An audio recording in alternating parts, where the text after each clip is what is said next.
We're back.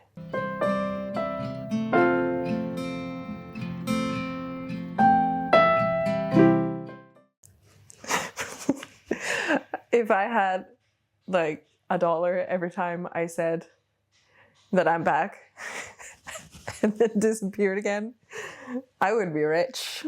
I could buy many books. Hello and welcome to my channel, The Danish Readaholic. My name is Silke and today we're doing my July 2026 TBR. I will make a video explaining a little bit about why I haven't been here because I want to, and kind of also explaining what's gonna happen with my channel moving forward because it's gonna be the same but also be different, which makes no sense. So I'm gonna keep some things, I'm gonna change some things, and I'm gonna talk about it in another video. Stay tuned for that. But I thought that the best way to kind of be like, I'm back, I'm here, would be to do my TBR because it's my favorite video and I know it's your guys' favorite video as well. So without further ado, let's get into it. I'm rolling 5 times in my game and I've started over like completely because that is what made sense, because I honestly didn't remember where I was, and I also think maybe I did start over last time I played, but oh well. All right, let's do it. Let's do first roll. Oh, we're starting out well with a 9. 1, 2, 3, 4, 5, 6, 7, 8, 9. Very, very close to a villain card on the first roll. I'm happy that didn't happen. All right, so we have a Barbie card. It's the Rapunzel card, and it is a retelling.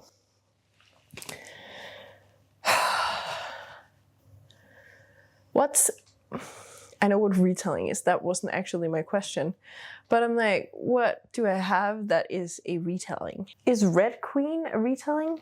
Where is my phone? I'm using it as a monitor right now, but I can just quickly do like, is Red Queen a retelling? Red Queen by Victoria Aveyard, not an Alice in Wonderland retelling, but so it's not a retelling? Is that what we're saying? Cool. All right, I know what I'm doing. For the Rapunzel card, which is to read a retelling, I have gone for Bloody Black by Rhiannon Hargadon. I don't know how to say her name, but this beautiful book. I actually don't really like the quality that this is printed in. I don't know how well you can see it, but when you look at it closely, it looks kind of blurry. I don't like it, but it is what it is. What it is. I also just noticed that there is like a mistake at the back. So the last page is like this, and I don't know how to fix it, but I will try and fix it. Is it just... Okay, so it's actually just the author's note and like acknowledgements and stuff. I might just leave it or rip it out or something because I don't read those. So why does this work as a retelling? It is a retelling of the story of the legend of Blackbeard. And I am not sure if our main character is Blackbeard, and then it's like, the legend has it wrong. Blackbeard is actually a woman, blah, blah, blah. Or if it's like the daughter of Blackbeard, I'm actually not sure. These are the characters and they look cool. This might be an indie book. I don't see a publishing house on it, so that is a bonus. And maybe that is also why the quality on the front isn't, you know, as sharp as what I'm like used to. On the back it says, I was a good girl, minded my manners, said please and thank you, never did any harm. Before him the world was good, small perhaps, but good, unbroken. But I was young, my heart was full and red, now it's bloody black. I have, from Googling it, learned that it is a retelling, so that is good. So for my first roll for this month for the Rapunzel card, I am going with Bloody Black. I will put that here so you can kind of see my stack as it builds. Right. Second roll. We are ready. 10. We're moving so fast paced. 1, 2, 3, 4, 5, 6, 7, 8, 9, 10. So a free pick of DreamWorks. The thing is, I'm not really sure which books I actually want to read, so that always makes it a little bit difficult picking. Should I do like Kinsey? Yeah. But it always makes it a little bit difficult picking something.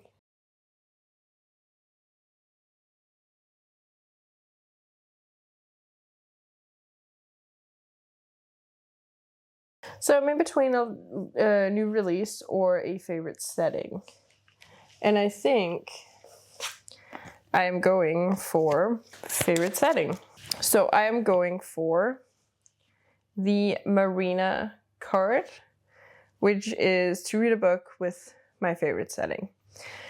My two favorite settings at the moment are either desert fantasy or pirate fantasy, as we've probably already established from Bloody Black.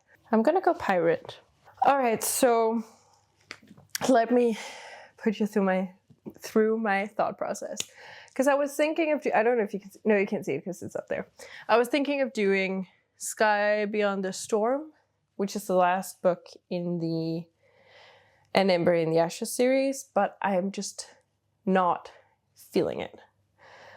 This is the second time I've tried reading that series, and I've gotten stuck either in the third book or like right after the third book. The whole Elias plotline is not for me. I'm also like, having been in a reading slump in the first half of the year, I was like, maybe I shouldn't do something that I'm not 100% sure I will like, or maybe it's more like maybe I shouldn't read something that I'm reading just to get through it, because then I will be back in a reading slump. So instead I went for the pirate shelf, where I have gotten a lot of new books actually. I came across this book on TikTok, I think, and then it has just followed me and still does, even though I have it now, but it still pops up now and again reminding me of the book. But it is called A Wraith Beneath the Tides by Amelia J. And it looks beautiful. I think this might also be an indie book because, once again, I don't see a publishing house, and it has that feel that I think most indie books has. It's also heavy as fuck, which is also another thing I feel like indie books has. But this one actually do have a summary, so I'm gonna read it to you.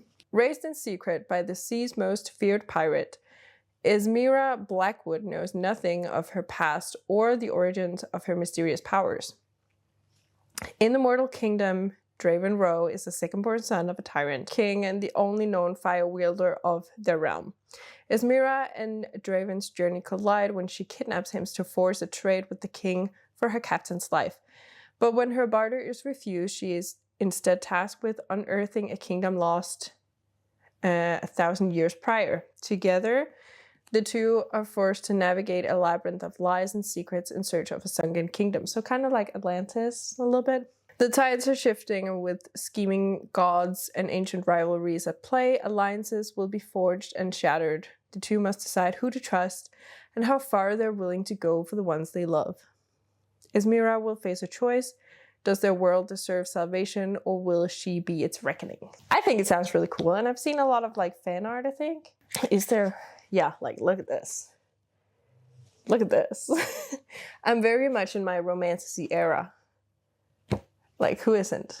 But like, I feel like this is what I need this summer. More pirate. So for Marina, favorite setting, I'm going pirate setting, and I'm choosing A Wraith Beneath the Tides. Third roll. I can feel that I'm being a little bit rambly today, but it's fine. Third roll. 1. Okay. 1. Fine. So we have, okay, interesting. There we go. We have Oscar, and that is to read a book with a male protagonist. Huh. The issue is not that I don't want to. The issue is that I don't know which books have male protagonists. I have one. And I'm going to insert a picture. Because I have the sequel of Roswell Johnson, and I don't remember what it's called. But the first one is called Roswell Johnson Saves the World, and it's by Chris Colfer. I have the sequel coming. I just got like a mail saying that it will be here on the 29th. So when you're seeing this, it will have been last Monday. But as of filming this, I'm filming this Thursday, the 25th. So it hasn't arrived yet. But I'm gonna pick that for this because I'm very much in the mood to continue that series. So for Oscar male protagonist, I'm gonna read the next book in the Roswell Johnson series by Chris Colfer. Yes, I don't have anything to add. It's a male protagonist. Cool. Fourth roll. 5. Another DreamWorks. We have Hammy, and that is to read a book that has a person and an animal on the cover. See, right now would be a very good time to have the list of books that I want to read this year. I mean, I could do Coraline, but I kind of want to save Coraline for October or something. I think I have The Girl Who Fell Beneath the Sea on one of my lists, and I think that there is an animal on that. I am so out of breath just from getting up and getting a book. It's embarrassing. For my Hammy card, which is to read a book that has a person and an animal on the cover, I have decided to go for The Girl Who Fell Beneath the Sea by Axie O. We have a person right there and multiple animals. We have a whale and 2 fish. That's it. It is not the longest book, but it is stunning. It is a Fairy Loot edition. I don't remember what it's about. I know I've tried to start reading it once, but then I was like, it wasn't because of the book, it was more because of me not being able to concentrate, because I read it or tried to read it when I was on the cruise with Caitlin a couple of years ago. And yeah, I just couldn't concentrate. There were so many other things to look at, so. But let me read the blurb to you. For generations, deadly storms have ravaged Mina's homeland. Her people believe the sea god, once their protector, now curses them with death and despair. To appease him, each year a maiden is thrown into the sea in the hopes that one day the true bride will be chosen. Many believe Shim Chong, Mina's brother's beloved, to be the legendary true bride. But on the night Chong is to be sacrificed, Mina's brother follows her, knowing that to interfere is a death sentence. To save her brother, Mina throws herself into the water in Chong's stead. Swept away to the spirit realm, a magical city of lesser gods and mythical beasts, Mina finds the sea god, trapped in an enchanted sleep. With the help of a mysterious young man and a motley crew of demons, gods, and spirits, Mina sets out to wake him and bring an end to the storms once and for all. But she doesn't have much time. A human cannot live long in the land of the spirits, and there are those who would do anything to keep the sea god from awakening. This is actually also a retelling, but oh well. Now I've chosen it for something else. A person and an animal on the cover. We have The Girl Who Fell Beneath the Sea. I feel like, apart from the Roswell Johnson book, I'm going very sea vibes with July, which I feel like is fitting, because July is time for going to the beach. I have one book actually that I would like to get on here, but it hasn't really fit with anything. But I think I'm buddy reading Light Lark with a friend of mine, because we're going on summer house. Actually, we've already been to the summer house when you're seeing this, but we might have read or buddy read or started buddy reading Light Lark, but we'll see if I can get it on here. Hopefully, fifth and final roll. Well, yeah, it will be, because I can't land on the villain. So, final roll. 7. 1, 2, 3, 4, 5, 6, 7. So I have complete free pick. Perfect. Because then I can get Light Lark. I just need to figure out what would actually fit.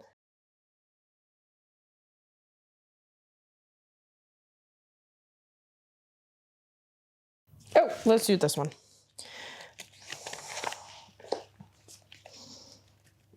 Cool. So I picked this one, the edit line from 12 Dancing Princesses, which is to read a book that has flowers on the cover. For that, I am choosing to read, hold on, let me just take the price sticker off. I am choosing to read Light Lark by Alex Astor, I think. We have some flowers on the heart here. I bought this book because, well, first of all, I wanted to read it. I have heard a lot of criticism about it being like a copy of other books. I don't remember which books specifically. I think there was something about Hunger Games. Yeah, there's something about Hunger Games. So I think that was some of the criticism that was around this book. However, I went shopping with a friend of mine who I'm going to a summer house with. For me, it is next week, but for you, it has already happened. So, but we talked about reading Light Lark together. So even if we end up not doing it, I still kind of want to read it because why not? And then I want to see if it's a series that I'll continue with. So, Light Lark. Let me read the back to you. Welcome to the Centennial. Every 100 years, the island of Light Lark appears for only 100 days to host a deadly game, where the rulers of 6 realms fight to break their curses and win unparalleled power. Each ruler has something to hide. Each curse is uniquely wicked. To break them and save themselves and their realms, one ruler must die. To survive, Isla Crown must lie, cheat, betray, even as love complicates everything. So it sounds like it's a little bit of a romantasy, which I'm here for. So I have high hopes, but we'll see where it goes. If things go well, I will be reading more than these 5 books, or this is only 4, but imagine one more in July. So fingers crossed. But let's do a brief summary before we say thank you and bye. So we have Bloody Black, that was for a retelling. We have A Wraith Beneath the Tides for favorite setting. We have The Girl Who Fell Beneath the Sea for animal and person on the cover. And then we have Light Lark for flowers on the cover. And then we have the Roswell Johnson sequel for male protagonist. All right. I can definitely feel that the sun is on our apartment now and I'm sweating. So it's time for me to sign off and go to my parents' house soon. Thank you so much for watching. I am so glad that you're back here with me. Yay. And if you're new here, very, very welcome to my madness. Thank you for watching. Please leave a comment telling me what you will be reading in July and how your reading year has been so far. If you just want to let me know that you're here but don't know what to comment, just leave like a sun emoji because it's so goddamn hot. And yeah, I think that's all I have to say. Once again, thank you so much for watching, and until I see you next time, bye!